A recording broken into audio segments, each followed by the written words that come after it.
Breaking news చూస్తున్నాం. Telangana CM సరికొత్త target fix చేసుకున్నారా?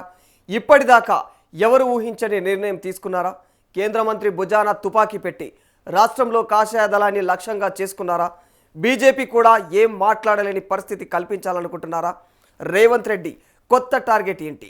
అజెండా ఎలా ఫిక్స్ చేశారు? తెలంగాణ ముఖ్యమంత్రి రేవంత్ రెడ్డి సరికొత్త వ్యూహాలకు పదులు పెడుతున్నారట. ఆ దిశగా ఆల్రెడీ ఆయన టార్గెట్ ఫిక్స్ అయిపోయినట్టుగా కూడా తెలుస్తోంది. పొలిటికల్ ఏదైతే స్టేట్మెంట్స్తో తనను ఇరుకున పెట్టాలని చూస్తున్నటువంటి బీజేపీ నేతలకు రివర్స్ ట్రీట్మెంట్ ఇవ్వాలని ముఖ్యమంత్రి భావిస్తున్నట్టు తెలుస్తోంది. అందులో భాగంగానే కేంద్ర మంత్రి కిషన్ రెడ్డి భుజం మీద తుపాకీ పెట్టాలని డిసైడ్ అయినట్టు చెప్పుకుంటున్నారు. మరి రెండు అంశాల ఆధారంగా ఆయన మీద అయితే ఒత్తిడి పెంచాలని భావిస్తున్నారట ముఖ్యమంత్రి. మరి ఆ మేటర్లో వ్యూహాత్మకంగా పావులు కదుపుతున్నట్టు తెలుస్తోంది.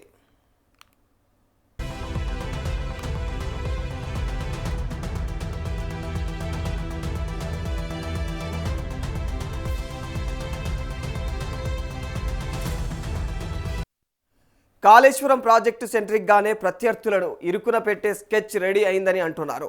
మరి కాళేశ్వరం ప్రాజెక్టు నిర్మాణంలో అవకతవకలు జరిగాయంటూ రాష్ట్రంలో రాజకీయ దుమారం రేగుతున్న సంగతి మనందరికీ తెలిసిందే. మరి దీనికి సంబంధించి గతంలో భారీ స్టేట్మెంట్ ఇచ్చారు కిషన్ రెడ్డి. కాళేశ్వరం దర్యాప్తును సిబిఐకి అప్పగిస్తూ రాష్ట్ర ప్రభుత్వం తరపున తీర్మానం చేసి పంపించండి అంటూ ఆయన తెలియజేశారు. అయితే 24 గంటల్లో నిందితుల్ని జైల్లో పెడతామంటూ కూడా గతంలో ప్రకటించారు కేంద్ర మంత్రి. అదే సమయంలో కారణం ఏదైనా కానీ మరి సిబిఐ దర్యాప్తు కోసమైతే రాష్ట్రం నుంచి ప్రతిపాదన వెళ్ళింది. కానీ ఇంతవరకు కూడా కేంద్ర దర్యాప్తు సంస్థ దాన్ని అయితే టేకప్ చేయలేదు.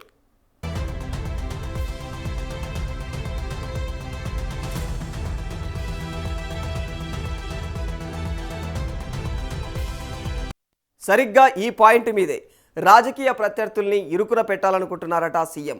మరి సిబిఐ ఇంతవరకు కూడా ఈ కేసును అయితే తీసుకోకపోవడాన్ని ఇక సీరియస్గా పరిగణించాలని చెప్పేసి సీఎం అయితే డిసైడ్ అయినట్టు తెలుస్తోంది.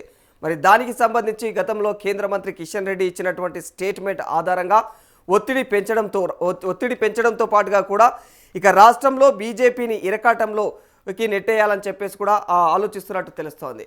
మరి దీని గురించే ప్రజల్లో అయితే చర్చ పెట్టి బీజేపీ వ్యవహారాన్ని బయట పెట్టాలనుకుంటున్నట్టు తెలుస్తోంది.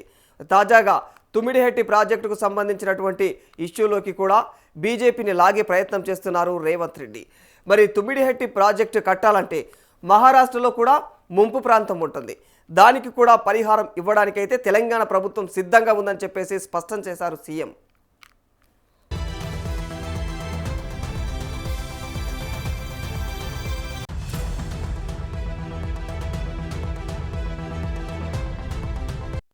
మరి అదే సమయంలో బీజేపీకి ఓ మెలిక కూడా పెట్టేశారు. మహారాష్ట్రలో ఆ పార్టీ ప్రభుత్వం ఉంది కాబట్టి ఇక భూసేకరణకు అక్కడి ప్రభుత్వాన్ని అయితే ఒప్పించే పనిని కిషన్ రెడ్డికి అప్పగించాలని చెప్పేసి డిసైడ్ అయ్యారట. దానికి సంబంధించినటువంటి వ్యవహారాలను కూడా చూస్తే ఇక చూసే బాధ్యతను కూడా ఇరిగేషన్ మంత్రిగా అయితే ఉత్తమ్ కుమార్కు ఆయనకైతే అప్పగించారు. మరి ముందు కిషన్ రెడ్డికి లేఖ రాయడంతో పాటుగా కూడా మరి కలిపి మహారాష్ట్ర ప్రభుత్వం పైన అయితే ఒత్తిడి పెంచేలా అయితే చూడాలన్నది ఆ బాధ్యత. మరి ఆ విధంగా సీఎం రేవంత్ రెడ్డి వ్యూహాత్మకంగా కాళేశ్వరం తుమ్మిడిహెట్టిలోకి అయితే కేంద్ర మంత్రిని ఇన్వాల్వ్ చేసి ఆయన భుజం మీద తుపాకీ పెట్టి బీజేపీని టార్గెట్ చేయాలనుకుంటున్నట్టయితే తెలుస్తూ ఉంది. మరి రాజకీయ వర్గాలు ఈ విధంగా మాట్లాడుకుంటూ ఉన్నాయి. దీంతో కేంద్ర మంత్రి ఈ యొక్క సిచ్యువేషన్ని ఎలా ఎదుర్కొంటారన్నది మాత్రం ఆసక్తికరంగా మారిపోయింది.